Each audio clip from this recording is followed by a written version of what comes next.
All right, so today we're jumping into a real classic, Norman Vincent Peale's The Power of Positive Thinking. I mean, this book has been around forever, and its promise is huge. It says you can change your entire life just by changing your thoughts. The whole thing is built on this one powerful idea. It's not your circumstances that define your success and happiness, but what you choose to think about day in and day out. So, let me ask you something right off the bat. Do your thoughts ever feel like they're holding you back? You know that feeling like you're just trapped by self-doubt, or there's this constant worry humming in the background? That feeling that something bad is about to happen? Well, if that sounds familiar, you're definitely not alone.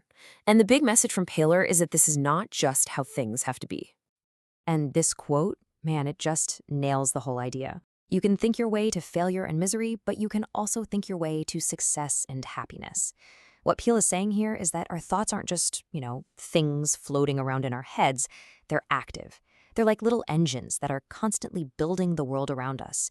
They are dynamic forces that literally create a reality. You can actually think your way into a mess, or you can think your way out of it. Okay, so if our thoughts are so powerful, how do we get so stuck in these negative loops? Well, Peale's take is pretty blunt. We build our own cages. We do it with our thoughts, and a lot of the time, we don't even see it happening. It's almost like there's a fork in the road for our minds. You go down one path, the one filled with thoughts of fear and inadequacy, and guess where that leads? Straight to self-doubt, misery, and failure. But then there's the other path, the one paved with thoughts of faith and courage. And that leads to self-confidence, happiness, and success. It's that simple and that stark. Two different ways of thinking, two completely different lives. But here's the good news, and it's a big deal. If our thoughts are what built the cage in the first place, that means we also hold the key to unlock it. Our thoughts can dismantle the whole thing, and that right there is the heart of it all. You want to change your life? You've got to start by changing your thoughts. Peale has a name for this whole process. He calls it mind conditioning. And look, this isn't some fluffy wish-upon-a-star idea. It's a skill. Think of it like going to the gym for your brain. It's about the disciplined, daily practice of feeding your mind positive, confident, and faith-based thoughts until, and this is the key, until they become your new normal, your new default setting. And believe me, this isn't just theory. Peale gives this amazing real-world example of a traveling salesman. This guy's life was just falling apart. His business was failing, he was miserable, and his mind was just a constant replay of fear and defeat. And of course, his reality mirrored his thoughts perfectly. But then, he came up with a super simple plan that turned everything around. So what did he do? Something so simple, it's brilliant. He took all that time he spent driving, which used to be his prime worry time, and he turned it into his mental gym. He kept these little cards with positive, powerful verses on them, clipped one to his dashboard every day, and just repeated it over and over. He was literally replacing thoughts of fear with thoughts of faith. He was actively rewiring his own brain for success. Okay, that salesman story is a perfect lead-in to some of the other practical tools Peale offers. Think of it like we all have access to this mental toolkit for change. Now, I do want to be clear here, these are amazing techniques for building mental strength and shifting your mindset. They're not, of course, a substitute for professional help if that's what's needed, but for anyone who wants to start making a change today, this is your toolkit. So here's one of the most powerful tools in that kit, especially for when you feel totally defeated. Peale tells the story about a 52-year-old man who came to see him, and this guy was just at rock bottom. He was convinced he'd lost everything, that it was all over, that he was too old to ever start again, just completely hopeless. But then Peale did something simple. He just had the man list his assets. And what came out was incredible. A wonderful wife, loving kids, good friends, his own integrity and good name in the community, his health, the opportunity of living where he did, and his faith. Suddenly, this guy realized his most valuable assets were totally untouched. The facts of his life hadn't changed one bit, but by focusing on what he had instead of what he lost, his entire perspective shifted. And that's what gave him the courage to get back on his feet. Okay, here's another really practical, powerful little trick from Peale. He says, first, make a really honest assessment of your own abilities. Be fair. And then, just add 10%. He's not talking about being arrogant here. It's about building a healthy self-respect, about stopping yourself from selling yourself short and starting to trust the potential you have. And once you start building that self-respect, it kind of opens the door to another huge concept in the book.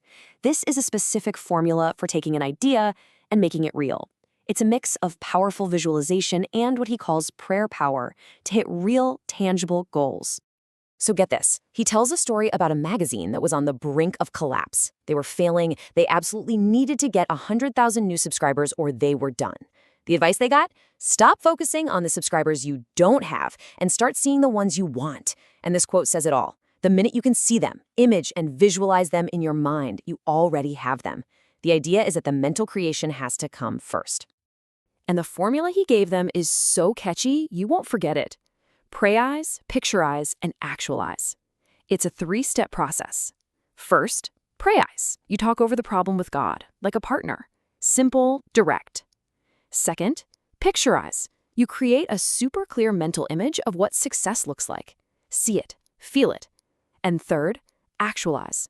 You hold on to that picture with everything you've got, with total faith, until it becomes real. And for that magazine, this wasn't just a nice idea. It actually worked. They got the subscribers. So, okay, what's the ultimate goal of all this? What are the results? Well, it's about more than just, hitting sales targets or getting subscribers. It's about unlocking a truly powerful and peaceful life. And a huge part of that is tackling our most destructive mental habits, especially worry. And on this point, Peele is crystal clear. Worry is not some permanent feature of your personality. It's not who you are. It is a habit, a really unhealthy mental habit that you learn somewhere along the way.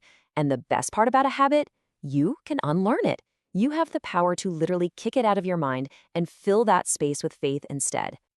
And of course, he has a brilliant, super practical ritual for how to do this.